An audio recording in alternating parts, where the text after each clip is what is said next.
ఆ నియోజకవర్గంలో రాజకీయాలు శరవేగంగా మారిపోతున్నాయట.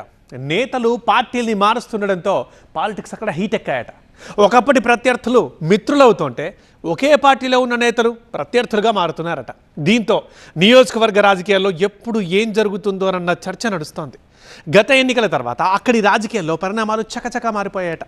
రాజకీయాల్లో శాశ్వత శత్రువులు శాశ్వత మిత్రులు ఉండరు అన్న సత్యాన్ని అక్కడి నేతలు రుజువు చేశారు.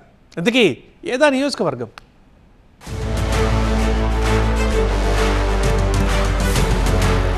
ఉమ్మడి గుంటూరు జిల్లాలో తీర ప్రాంత రాజకీయాలకు రేపల్లె అసెంబ్లీ నియోజకవర్గం పెట్టింది పేరు.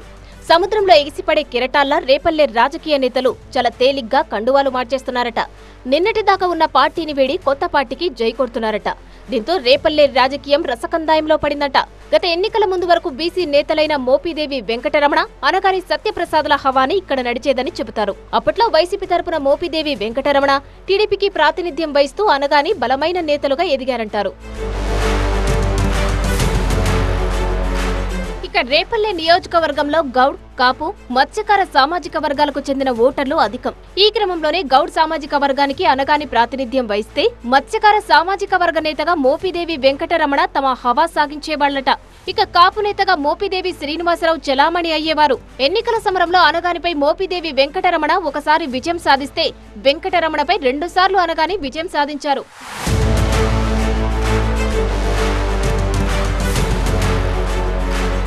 గత ఎన్నికల్లో మోపిదేవి వెంకటరమణను కాదని గౌడ్ సామాజిక వర్గానికి చెందిన ఈ ఊరి గణేష్ కు జగన్ టికెట్ ఇచ్చారు. దీంతో మోపిదేవి వెంకటరమణ ఎన్నికల తర్వాత సైకిల్ ఎక్కేశారు. తన రాజకీయ భవిష్యత్తు కోసం ముందస్తుగా ప్లాన్ సిద్ధం చేసుకున్న వెంకటరమణ టీడీపీలో చేరిపోయారు.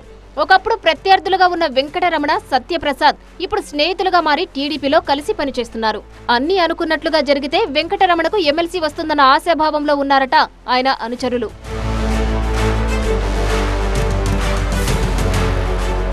ఇక ప్రతిపక్ష వైసీపీలో కూడా శరవేగంగా మార్పులు జరుగుతున్నాయట.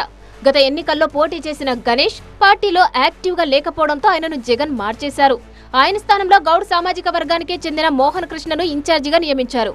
రేపల్లెలో రాజకీయ దురంధరులుగా పేరు మోసిన అనగాని మోపిదేవి వెంకటరమణలను ఎదుర్కొని నియోజకవర్గంపై పట్టు సాధించేందుకు ఇప్పుడిప్పుడే మోహన్ కృష్ణ ప్రయత్నాలు షురూ చేశారట. రేపల్లె నియోజకవర్గంలో కాపు నేతగా పేరు తెచ్చుకున్న మోపిదేవి శ్రీనివాసరావు గత 3 ఎన్నికల్లో కాంగ్రెస్ పార్టీ నుంచి పోటీ చేసి ఓటమి పాలయ్యారు. లేటెస్ట్ గా జగన్ సమక్షంలో ఆయన వైసీపీ కండువా కప్పుకున్నారు. ఒకప్పుడు కాంగ్రెస్ లో చెప్పుకోదగ్గ నేతగా పేరున్న శ్రీనివాసరావు వైసీపీకి జై కొట్టారు. ఆయన చేరికతో రేపల్లెలో వైసీపీ బలం పెరుగుతుందని, తమ పార్టీ వైపు కాపులు మొగ్గు చూపుతారని ఫ్యాన్ పార్టీ నేతలు లెక్కలు వేసుకుంటున్నారట. ఇలా 2 పార్టీలో జరిగిన మార్పులు చేర్పులు నియోజకవర్గంలో రాజకీయ వేడిని పెంచేశాయట.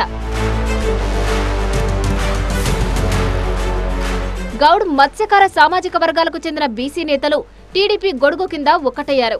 ఇక బలమైన కాపు నేతగా ఉన్న శ్రీనివాసరావు వైసీపీలో చేరడంతో నియోజకవర్గంలో ఎవరు ఎటువైపు ఉంటారో అర్థం కాని పరిస్థితి నెలకొందట. రేపల్లె జనాభాలో బీసీ సామాజిక వర్గానికి ధీటుగా ఉంటారట కాపులు. వాళ్లను వైసీపీ వైపు లాగేసేందుకు మోపిదేవి శ్రీనివాసరావు ఆ పార్టీలో చేరినట్లు ప్రచారం జరుగుతోందట. దీంతో ఈ నియోజకవర్గంలో బీసీ నేతలుగా ఉన్న అనగాని వెంకటరమణలను గట్టిగానే ఎదుర్కోవచ్చనే సంకేతాలను వైసీపీ ఇచ్చిందని రేపల్లె రాజకీయ వర్గాలు భావిస్తున్నాయట. అయితే మోపిదేవి వెంకటరమణ, అనగాని సత్యప్రసాద్లకు కూడా కాపుల్లో కొంత పట్టుందని చెబుతారు. ప్రస్తుత పరిస్థితిలో కూటమికి డోకా లేకపోయినా వచ్చే ఎన్నికల నాటికి రేపల్లెలో రాజకీయ సమీకరణాలు మారిపోవచ్చనే ఊహాగానాలు మొదలయ్యాయట. అయితే డీలిమిటేషన్ ప్రక్రియకు ప్రస్తుతానికి ఫుల్ స్టాప్ పడడంతో రాబోయే ఎన్నికల్లో టికెట్ కోసం పార్టీలు మారుతున్న నేతల ఆశలపై నీళ్లు జల్లినట్టయిందట. దీంతో కొత్త పార్టీలో తమ భవిష్యత్తు వాళ్లకు అగమ్య గోచరంగా కనిపిస్తోందట. మరి రాబోయే ఎన్నికల నాటికి రేపల్లెలో పొలిటికల్ ఈక్వేషన్స్ ఎలా మారుతాయో చూడాలంటున్నారు లోకల్ పొలిటికల్ సర్కిల్స్.